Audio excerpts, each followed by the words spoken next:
C.J. Lang was born in 1956, entering a world on the cusp of dramatic cultural shifts.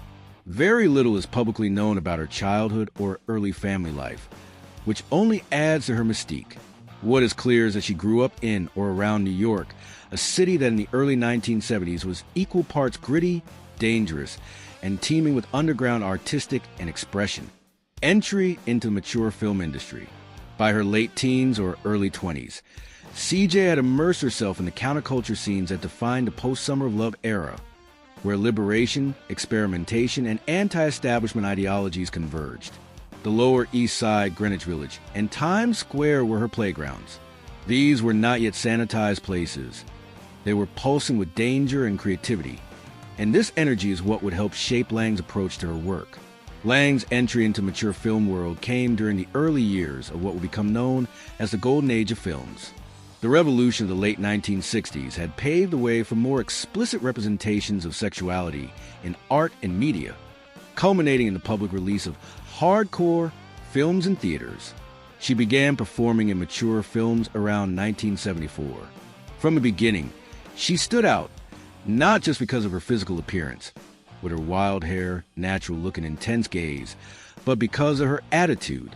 Lang was not a passive object on film. She had presence, attitude, and an unfiltered rawness. She was a kind of performer who didn't just act, she exuded a volatile, electric energy that made her scenes crackle with authenticity. Lang's entrance into the industry coincided with a period of experimentation. Filmmakers were trying to merge explicit with narrative structure, borrowing techniques from mainstream cinema. This created an environment where actors and actresses weren't just bodies. They were characters, sometimes with fully fleshed out roles, lines, and emotional arcs. C.J. Lang thrived in this space. The iconic films. Over the span of roughly 6 years, Lang starred in more than 24 mature films, some of which are now considered landmarks of mature cinema. Her work with director Radley Metzger, who used the alias Henry Paris for his mature productions, is especially notable. The opening of Misty Beethoven, 1976. Often hailed as the Citizen Kane of films, this film featured Lang in a supporting role, but was a key part of her legacy. The film was an adaptation of George Bernard Shaw's Pygmalion, reimagined with a sexual twist. Metzger's films were known for their high production values, location shoots in Europe, and stylish cinematography. Lang fit naturally into his world, smart, sharp, and intense. Barber Broadcast, 1977. Lang's performance in Barber Broadcast is one of her most well-known. The film is set in an upscale Manhattan restaurant where diners and staff engage in various encounters.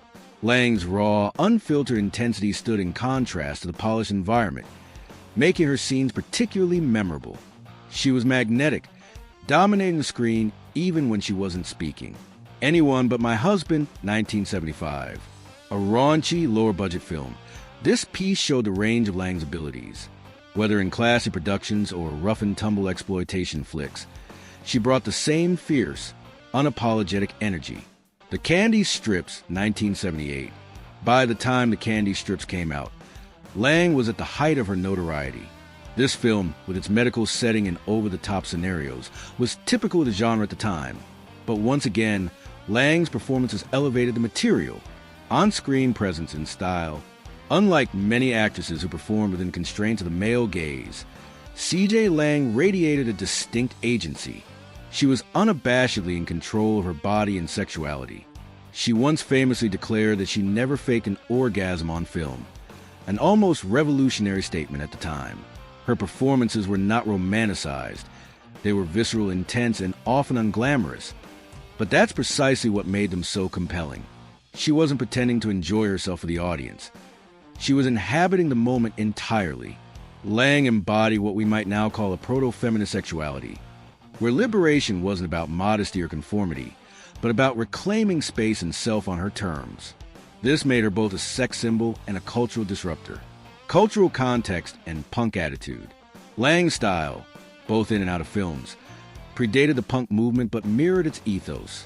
She had a DIY, FU attitude toward authority, fame, and expectations. In a 1970s industry where many women were manipulated or commodified, she maintained an unfiltered presence. She wasn't interested in playing the wholesome fantasy. Her look was raw. No silicone, no polish, no artifice. This naturalism, combined with her refusal to perform in ways that seemed fake, made her a cult favorite. Off-screen, she was known for her sharp wit and brutally honest takes on the industry. She wasn't afraid to critique the men she worked with, the system that profited off her labor, or the hypocrisy she saw around her. She was in many ways the punk rocker of films. Challenges in industry dynamics. Despite the apparent glamour, the mature film industry of the 1970s was a rough place. There were few protections for performers, and many women were exploited, overworked, or discarded after a few years. Lang managed to navigate this environment better than many, perhaps because of her sheer force of personality and refusal to play along with the industry's power dynamics. She didn't become a cautionary tale or a victim of fame. Instead, she bowed out before the VHS boom of the 1980s transformed the business from underground cinema to mass-market product. Lang walked away from the camera with her legacy intact. Post-film life. By the early 1980s, C.J. Lang had stepped away from the mature film world. Unlike some of her peers who transitioned into directing, production, or public speaking, Lang chose a quieter path. Her life after films is marked by a desire for privacy and self-possession. She has occasionally reappeared for interviews or retrospectives, particularly when historians or journalists revisit the golden age of films. Her contributions to that era are consistently praised, not just for their explicit content, but for their artistic, social, and cultural significance. Legacy and recognition. C.J. Lang's legacy is secure among fans and critics of vintage mature cinema. She has been inducted into both the AVN Hall of Fame and the XRCO Hall of Fame, recognizing her as one of the most influential and respected performers of her era. Film scholars now study her work not just as mature content, but as part of a broader tapestry of 1970s cinema, a time when boundaries were being pushed and taboos were being shattered. Her name is often mentioned alongside other iconic women of the era, like Georgina Spelvin, Linda Lovelace, and Marilyn Chambers. But Lang's appeal is different. She's the outsider, the rebel, the anti-heroine of mature film. Final reflections. C.J. Lang is not just a figure in mature film history. She's a cultural artifact from a time when love, politics, and art collided in explosive ways. Her performances are hot, yes, but they're also performances of autonomy, rebellion, and resistance. She remains an enduring symbol of a time when the rules were being rewritten, when bodies were becoming battlegrounds, and when authenticity mattered more than polish. In many ways, her life and work anticipated modern conversations around consent, agency, and representation in media. She didn't conform.